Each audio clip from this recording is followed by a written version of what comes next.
নমস্কার, আপনাদের সবাইকে পাপিয়া হেসেলে সাদর আমন্ত্রণ।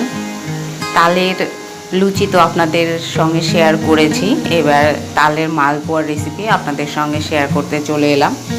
আশা করছি রেসিপিটি আপনাদের পছন্দ হবে। তো চলুন শুরু করা যাক। প্রথমে এখানে আমি তালের কাঠটাকে নিয়ে নিয়েছি, বা তালের মাঠ যেটাই বলবেন না কেন। আমি যেই পরিমাণে করব সেই পরিমাণ হিসেবে নিয়ে নিয়েছি। আর এখানে তারও মধ্যে দিয়ে দিলাম 1 কাপ মতন সুজি আর 2 কাপ মতন ময়দা।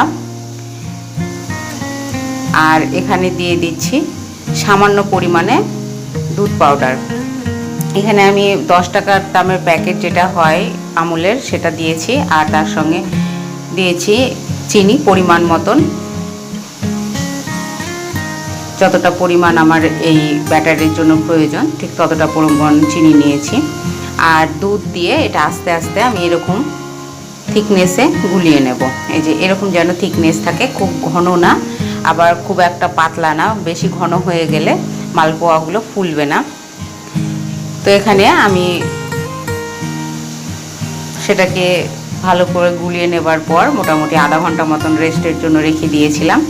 এরপরে কড়াইয়ে তেল দিয়ে, এখানে আমি রিফাইন তেলে ভেজে নিচ্ছি। কড়াইয়ে তেল দিয়ে মালপোয়াগুলো আস্তে আস্তে ভেজে নেব। ওটা লো ফ্লেমে আস্তে আস্তে ভেজে নিতে হবে, তাহলে বেশ ভালোভাবে ফুলে উঠবে আর ভেতরে কাঁচা থাকবে না।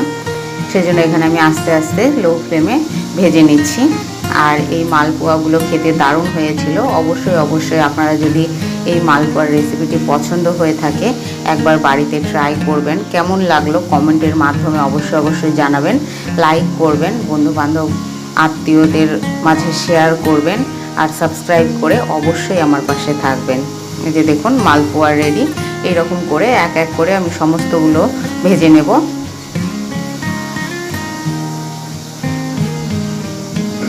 এই মালপোয়াগুলো কেমন লাগলো অবশ্যই জানাবেন, আর সম্পূর্ণ ভিডিও দেখবার জন্য ধন্যবাদ।